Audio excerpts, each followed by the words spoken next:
All right, today we're going to talk about arc length.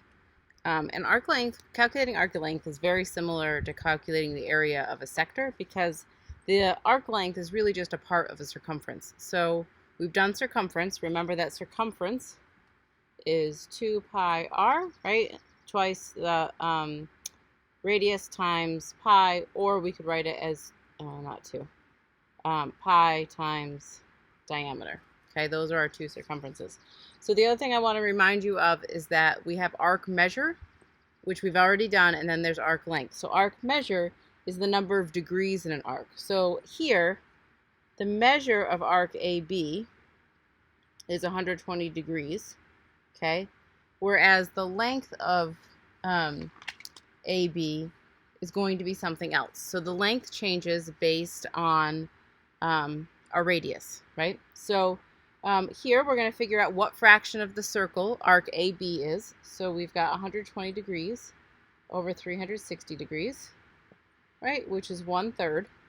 So arc AB is 1/3 of the whole circle.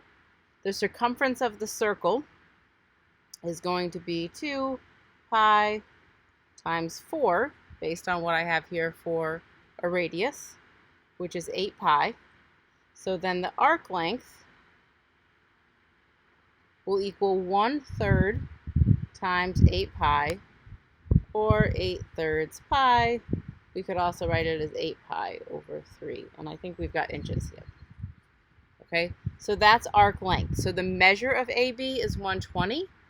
The length of arc AB is 8 pi over 3 inches. Okay, so those are two different things that we do, and arc length is just a fraction of a circumference.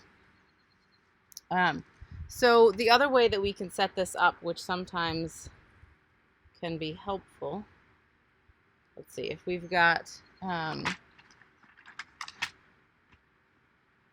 you know what else I want to show you is this one. So this is example B on page 482, and we've got an inscribed angle that's 60 degrees, and the radius is 24 centimeters.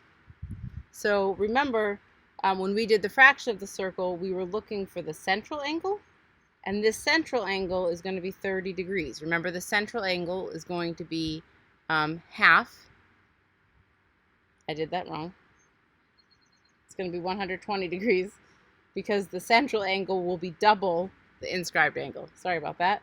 So again, we would have, since we just did that before, we're going to have 1/3 of the circumference. So 1/3, 24 times 2 times pi. So this becomes 8 over 1, so we get 16 pi would be that arc length. Okay? So another way that we can think about it, which is sometimes I think helpful for working backwards, if I have this, let's see, it's 120, if this is 16 pi, and let's say I'm looking for the radius here, so either I can figure this out as 1/3 times the circumference, which would be pi times 2 times r, is going to equal 16 pi. So that's one way that we could do it. If I do it like that, right, we're going to solve. So if I divide both sides by pi, I like to do that first because we get rid of it. And then I have 2/3 r equals 16, so I multiply by 3/2. Right, and so then we get r equals 24. It doesn't actually give me units here, the way I've set it up, but that's the one way.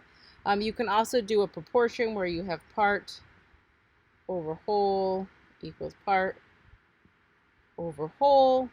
And here we'd be doing degrees over whole, so it would be like 120 degrees over 360 degrees would equal arc length over circumference. and then you can go about solving it that way. Okay, so remember, arc length and arc measure are two different things. Arc length is going to change depending on how big the circle is, because the bigger the radius, the longer the length will be. But the arc measure can be the same, right? A small circle,